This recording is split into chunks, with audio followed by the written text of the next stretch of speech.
Non, non, faut pas dire ça. Non, non, non, non. Comment ça que cette chronique commence par non, non, non, non, non?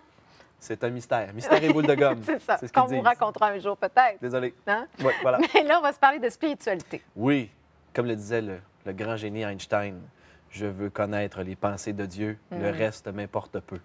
C'est pas magnifique, hein? Ben oui, c'est magnifique. Mais Ouais. est-ce que tu les as connus, toi? Non, bien, j'aspire à les connaître à chaque jour dans ma pratique spirituelle. Et aujourd'hui, bien, je me suis dit, ça peut tellement partir sous plusieurs angles, Ouais. dans développer sa pratique spirituelle, s'ouvrir à la spiritualité. Alors, je me suis dit, j'ai peut-être 2 histoires pour vous et quelques petits trucs pour toi à la maison qui dit, ouais, ben, tu sais, moi, je veux connaître Dieu, je veux rencontrer Dieu, sans rentrer dans la religion, encore une Ouais, fois, puis mais c'est bien ça, dans la puis Dieu, c'est bien spiritualité. relatif, C'est là. très ouais. Donc, en passant, je te dirais que le premier truc que j'ai envie de vous donner, il est très simple. Décide de croire en quelque chose. Peu importe que tu l'appelles Dieu, Jésus, Bouddha, Allah, Krishna, Moi, je crois en Mahomet, toi, mettons. Ça l'inconscient, le subconscient, tu crois en moi, maudit Christine. Non, ça marche pas.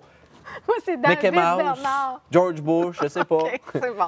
Crois en quelque chose, décide de Oui. croire en quelque chose et développe ta foi en fonction de cette croyance-là. Et ça, c'est Bonne idée. essentiel Oui. pour développer une vie spirituelle. Oui. Alors ça serait peut-être le premier truc que je vous dirais. Le deuxième, accepte de ne pas savoir. Ça, c'est bien dit. C'est difficile de vivre dans le mystère parce qu'on est dans une société où on valorise beaucoup l'intellect, le rationnel, le mental. Et moi, j'ai juste une chose à vous dire toute simple. Pour la personne rationnelle, ne pas savoir, c'est de la bêtise, mais pour la personne en évolution, ne pas savoir, c'est de la sagesse. Wow. Donc, accepte que tu ne le sais pas, que c'est correct, que tu vas le savoir quand tu vas partir pour l'autre bord, s'il y a un autre bord toutefois, ça dépend toujours de tes croyances, mais sois simplement ouvert à ça. C'est drôle, ça me fait penser à une petite histoire que mon ami et mentor que tu connais, Martin Latulippe, m'a déjà partagé il y a plusieurs années de ça. Martin décide de faire un pèlerinage spirituel. Et il s'en va en Inde. Tu sais, il y a une place dans le monde pour développer sa spiritualité comme l'Inde? Apparemment que c'est la place. Il va dans un village qui s'appelle Varanasi. Et ça, c'est la place où est-ce qu'il brûle les morts sur le bord du Gange et les gens se plongent dans le Gange pour atteindre l'illumination. Et rendu là-bas, mon ami Martin, il se magasine un guide spirituel, un gourou. Tu sais, il veut l'illumination, fait qu'il cherche, hein? Puis là, il cherche un peu partout, puis apparemment que là-bas, c'est la place où est-ce que tous les coins de rue, tu peux en trouver, puis bien, évidemment, il y a bien des charlatans, Ben, il y puis en des a de faux toutes les gourous. sortes, Là. c'est ça. Mais c'est drôle, hein, parce que des fois, on s'attend à ce que ce soit un genre d'Einstein qui nous arrive avec une phrase d'illumination, et lui, la manière que ça s'est passé, c'est très curieux. Il est en train de marcher avec un ami qui l'accompagne, puis là, il dit, je veux connaître les pensées de Dieu, je veux m'ouvrir à la spiritualité, puis je cherche un guide. Et là, il y a un petit garçon de moins de 10 ans qui arrive à côté de lui, tire sur son bras, puis il dit, je m'excuse, monsieur, êtes-vous capable d'attraper le vent? Là, Martin, regarde, ben, attraper le vent, non, non, je pense pas. Puis il dit, si vous faites vraiment beaucoup d'efforts, êtes-vous capable d'attraper le vent? Martin renchérit, ben non, même si j'essaye, je ne suis pas capable.